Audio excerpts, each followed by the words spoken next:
दरम्यान पंचगंगा प्रदूषण आणि अतिक्रमणाच्या मुद्द्यावर वारंवार पालिकेकडे पाठपुरावा करणारे दिलीप देसाई यांच्याशी संवाद साधला आमचे प्रतिनिधी रणजित माजगावकर यांनी। आपण पाहूया त्यांनी नेमके कोणकोणते मुद्दे मांडले। कोल्हापूर जिल्ह्यामध्ये सलग 4 दिवस मुसळधार पाऊस पडतोय आणि या पावसाचं पाणी सध्या शहरामध्ये आलंय, रस्त्यांवर घुसलेलं आहे। नेमकं हे पावसाचं पाणी आहे की नद्या नाल्यांमध्ये साठून आलेलं पाणी आहे हे शोध घेण्याचा आम्ही थोडा प्रयत्न केला आणि आम्ही न्यू पॅलेस परिसरात आहोत। माझ्या पाठीमागचा जर तुम्ही परिसर बघितला तर या परिसरामधून नदी वाहताना दिसते आणि जयंती नाला देखील या परिसरात आहे। मात्र जयंती नाल्यामध्ये आणि नदी परिसरामध्ये मोठा भराव टाकल्याने हे पाणी बाहेर आल्याचं आपल्याला दिसतं। महानगरपालिकेचा एकूण जे क्षेत्र आहे यामध्ये रेड झोन मध्ये मोठ्या प्रमाणामध्ये बांधकाम झालेली आहेत। आपण तीच बांधकामं सध्या इथं पाहतोय की शेती नदीचं पात्र सोडून शेतीत पाणी घुसलेलं आहे आणि शेतीला लागून जो ग्रीन बेल्ट आहे आणि पुन्हा रेड झोन आहे या संपूर्ण परिसरामध्ये हे पाणी घुसलेलं आहे। याच रेड झोन मध्ये मोठ्या प्रमाणामध्ये सध्या बांधकामं सुरू आहेत आणि पाणी कितीही वाढलं तरी त्याची तमा न बाळगता महापालिकेतल्या काही अधिकाऱ्यांना हाताशी धरून बेकायदेशीररित्या या संपूर्ण परिसरामध्ये बांधकामं सुरू आहेत आणि या परिसरात सध्या मोठ्या प्रमाणामध्ये पाणी घुसलेलं आहे। 2005 साली अशी स्थिती निर्माण झाली होती की रेड झोन मध्ये भराव टाकल्यामुळे कोल्हापुरामध्ये पाणी शिरलं होतं। त्या भरावावर कायदेशीर कारवाई करण्याऐवजी त्याला पाठराखण त्यावेळच्या अधिकाऱ्यांनी केलं आणि त्यानंतर मोठ्या प्रमाणामध्ये या परिसरामध्ये बांधकामे झालेली आहेत। माझ्या पाठीमागचा हा संपूर्ण परिसर तुम्ही बघू शकता की या सर्व परिसरामध्ये सध्या पाणी झालेलं आहे। रेड झोन, ग्रीन बेल्ट या सगळ्या याच्यामध्ये बांधकाम सुरू झाल्यामुळे ही परिस्थिती कोल्हापूरकरांवर ओढावलेली आहे। या संदर्भात वारंवार महापालिकेशी पाठपुरावा करणारे एक कार्यकर्ते आपल्यासोबत आहेत, दिलीप देसाई। आपण त्यांच्याशी बातचीत करूया की नेमके हे प्रकरण काय आहे आणि ही वेळ कोल्हापूरकरांवर का आलेली आहे। रेड झोन मध्ये मोठ्या प्रमाणात बांधकाम आहे, गेली 10 वर्ष तुम्ही या संदर्भात लढताय, आता हे पाणी या परिसरात आलंय, काय सांगाल, कुणाची चूक आहे?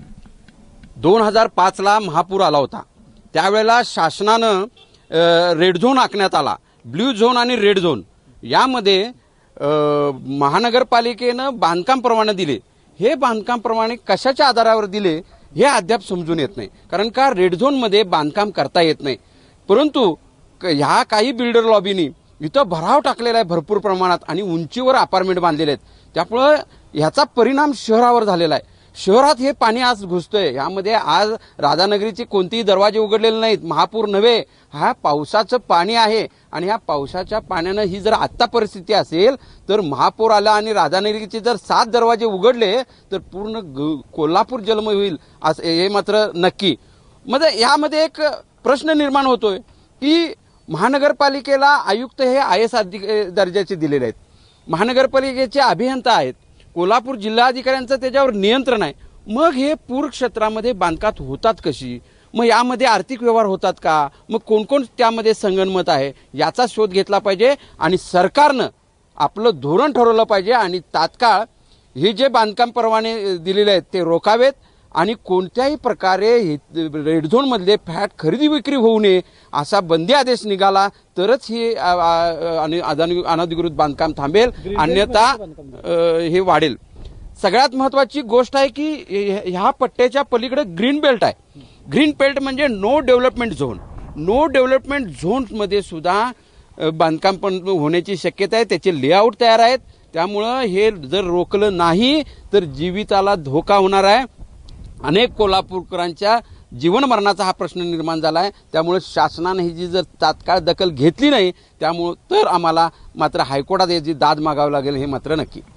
आपण पाहिलं की थोडंसं या परिसरात जर तुम्ही बघितलं तर मार्किंग करण्यात आलेलं आहे, साधारण एक 20 ते 25 गुंठ्याच्या परिसराला अशा पद्धतीचे मार्किंग सध्या शेतीचे जे गट आहेत शेती इथली नष्ट होते आणि हा सगळा मार्किंग करून जो परिसर ठेवलेला आहे या परिसरामध्ये येत्या 2 ते 3 महिन्यामध्ये मोठ्या प्रमाणात बांधकाम सुरू होणार आहे। त्यामुळे ग्रीन बेल्टमध्ये अशा पद्धतीनं बांधकाम सुरू होताना दिसतंय, काय सांगाल? ह्यामध्ये आता कसं आहे की ज्या वेळेला येणे होते बिगर शेती आदेश होतात ते हे बिगर शेती आदेश हे कलेक्टर देत असतात आणि कलेक्टरांना हे रेड झोन मधली पूर्ण माहिती आहे।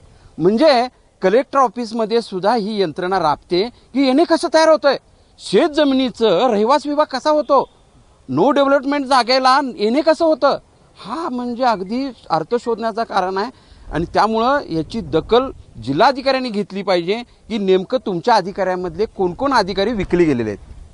आपण पाहिलं की जिल्हाधिकारी कार्यालय असो किंवा महानगरपालिका असो, या कार्यालयातले अधिकारी याकडे सोयीस्कर दुर्लक्ष करतायत, म्हणून ही परिस्थिती कोल्हापूरकरांवर ओढावलेली आहे.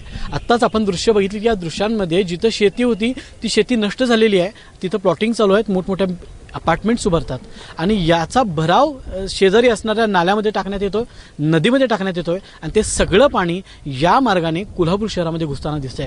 त्यामुळे याच्यावर आत्ताच कारवाई जर झाली नाही तर मात्र कोल्हापूरकरांना संभाव्य म्हणजे महापुराचा धोका महापुराच्या धोक्याला सामोरं जावं लागेल, हे मात्र निश्चित आहे. कॅमेरामॅन निलेशसह मी रणजित माजगावकर, एबीपी माझा, कोल्हापूर.